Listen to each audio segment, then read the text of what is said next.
Cabin mate 24 hours study hall and work space mobile app download చేసుకుని ఇప్పుడే మీ cabin book చేసుకోండి. భారత్ పాకిస్తాన్ మధ్య ఉద్రిక్తతలు ఒకవైపు, మరోవైపు బలూచిస్తాన్ పాకిస్తాన్లో రాజుకుంటున్నటువంటి చిచ్చు ఇంకోవైపు. వీటన్నిటి నేపథ్యంలోనే మైనారిటీ హిందూ సమాజానికి చెందినటువంటి ఒక యువతి పాకిస్తాన్లో అద్భుతమైన విజయాన్ని సాధించింది. అది కూడా సంక్షుభిత రాష్ట్రంగా ఉన్నటువంటి బలూచిస్తాన్లో. బలూచిస్తాన్ అసిస్టెంట్ కమిషనర్గా ఆమె అపాయింట్ కాబోతోంది. ఆమె బలూచిస్తాన్ పబ్లిక్ సర్వీస్ కమిషన్ని క్వాలిఫై అవ్వడం మరొక విశేషం. ఈ నేపథ్యంలో బలూచిస్తాన్ చీఫ్ మినిస్టర్ ప్రత్యేకంగా ఆమెను పిలిచి అభినందించడంతో పాటు అసిస్టెంట్ కమిషనర్ పోస్ట్ ఇవ్వబోతున్నట్టుగా ప్రకటించారు. సో ఇంత సంక్షుభిత రాష్ట్రంగా కనిపిస్తుంది బలూచిస్తాన్ అని ఒకవైపు అనుకున్నాం, ఇంకోవైపు అణిచివేత వలన పాకిస్తాన్లో మైనారిటీల హక్కులు కోల్పోతున్నారు అనేటువంటి ఆవేదన ఒకవైపు వినిపిస్తుంది. కానీ కషీష్ చౌదరి అనేటువంటి యువతి మాత్రం 25 ఏళ్ల యువతి. ఆమె మాత్రం పబ్లిక్ సర్వీస్ కమిషన్ని క్రాక్ చేసిన తొలి హిందూ యువతిగా రికార్డు సృష్టించింది. కషీష్ చౌదరికి సంబంధించినటువంటి అంశాలు ఇప్పుడు అంతర్జాతీయ మీడియాను కూడా ఆకర్షిస్తున్నాయి. వాటికి సంబంధించినటువంటి డేటా చూద్దాం. ఇది historic moment for Balochistan. Kashish Chaudhary a young and educated girl from Hindu community of Noshki. Noshki అనేది ఒక మారుమూల గ్రామం, అది కూడా బలూచిస్తాన్లో శివారు, ఆఫ్ఘనిస్తాన్ బలూచిస్తాన్ సరిహద్దు ప్రాంతాల్లో ఉండేటువంటి ఒక చిన్న పల్లెటూరు లాంటిది. అక్కడి నుంచి ఆమె వచ్చింది.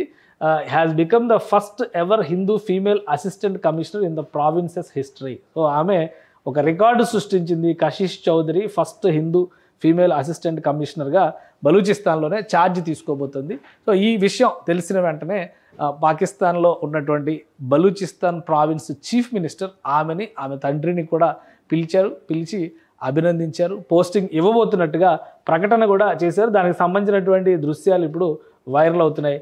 సో ఇది కషీష్ చౌదరికి సంబంధించినటువంటి దృశ్యం. ఆమెకి అపాయింట్మెంట్ లెటర్ ఇస్తున్నటువంటి దృశ్యం. వాస్తవానికి మైనారిటీల విషయానికి వచ్చేసరికి బలూచిస్తాన్లో కానీ సింధు ప్రావిన్స్లో ఎక్కువగా హిందూ మైనారిటీ జనాభా ఉంది. ఓవరాల్గా పాకిస్తాన్లో ఒక 75 లక్షల మంది హిందూ జనాభా ఉంటుందని చెప్పని అంచనాలు ఉన్నాయి.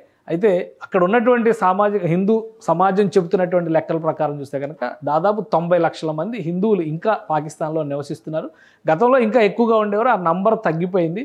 అయినప్పటికీ కూడా వాళ్ళందరూ ఎక్కువ శాతం కొంతవరకు బలూచిస్తాన్, మిగతా అంతా కూడా మేజర్ షేర్ మాత్రం సింధ్ ప్రావిన్స్లోనే నివసిస్తున్నారు. పంజాబ్లో కానీ ఇస్లామాబాద్ పరిసర ప్రాంతాల్లో కానీ ఈ నంబర్ చాలా తక్కువగా చూస్తాం.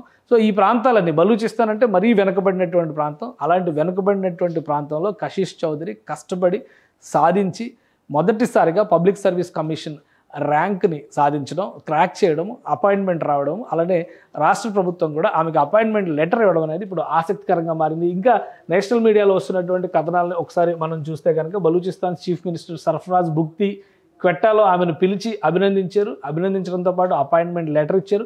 ఈ సందర్భంగా మరికొన్ని విశేషాలు కూడా బయటకు వచ్చినాయి. బలూచిస్తాన్లోనే కాదు సింధు ప్రావిన్స్లో ఇప్పటికే అనేక మంది హిందూ యువతులు పనిచేస్తున్నటువంటి వాళ్ళు ఇప్పటికే ఉన్నారు. ఇక్కడ Pushpakumari Kohli 35 year old police sub inspector కరాచీలో ఆమె వర్క్ చేస్తున్నారు. అలానే ఇటీవలే 2022లో మనీష్ రూపేటా. సో ఇక్కడ కూడా అపాయింట్మెంట్ ఇచ్చారు. హిందూ ఉమెన్. ఆమె Karachi superintendent of police, Karachi ఎస్పీగా ఆమె పనిచేస్తున్నారు. అలానే సింధ్ ప్రావిన్స్లోనే హైదరాబాద్ అనేటువంటి ఒక నగరం ఉంది. హైదరాబాద్ నగర జడ్జిగా కూడా ఒక హిందూ యువతి పనిచేస్తుంది.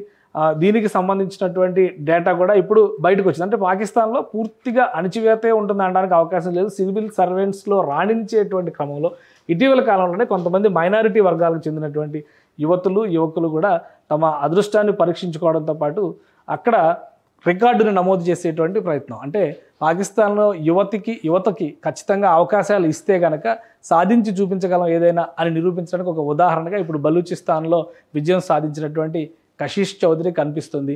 బలూచిస్తాన్లోనే అసిస్టెంట్ కమిషనర్గా అపాయింట్మెంట్ వస్తున్నటువంటి నేపథ్యంలో ఆల్రెడీ అది ఒక సంక్షుభిత రాష్ట్రంగా ఉంది.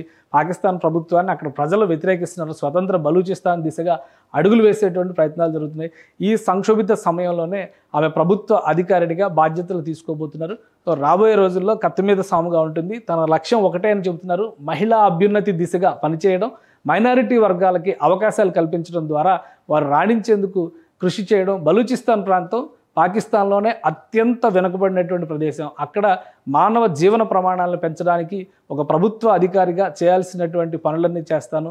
మంచి బలూచిస్తాన్ని అంటే సువర్ణ బలూచిస్తాన్ని ఆవిష్కరించేటువంటి క్రమంలో అడుగులు వేస్తానని చెప్పని కషీష్ చౌదరి చెబుతున్నారు. సో అతి త్వరలోనే ఆమె ఛార్జ్ తీసుకోబోతున్నారు. ఆమె తండ్రి ఒక చిన్న వ్యాపారిగా, ప్రస్తుతం బలూచిస్తాన్లోనే ఒక చిన్న వ్యాపారిగా ఉన్నటువంటి వ్యక్తి. కానీ చదువుపైన లక్ష్యంతో, చదువుపైన దీక్షతో తన కుమార్తె కష్టపడి రాణించింది, చివరికి అనుకున్నది సాధించిందని ఆయన చెప్తున్నారు. మొత్తానికి కశిష్ చౌదరి కథ బలూచిస్తాన్లో ఉన్నటువంటి మైనారిటీ వర్గాలకి ఒక ఇన్స్పైరింగ్ స్టోరీ అని బలూచిస్తాన్ సీఎం కూడా కొనియాడుతుండడం విశేషం. సుమన్ టీవీలో మీ పర్సనల్ అండ్ బిజినెస్ ప్రమోషన్స్ కోసం కింది నెంబర్కి కాంటాక్ట్ చేయండి.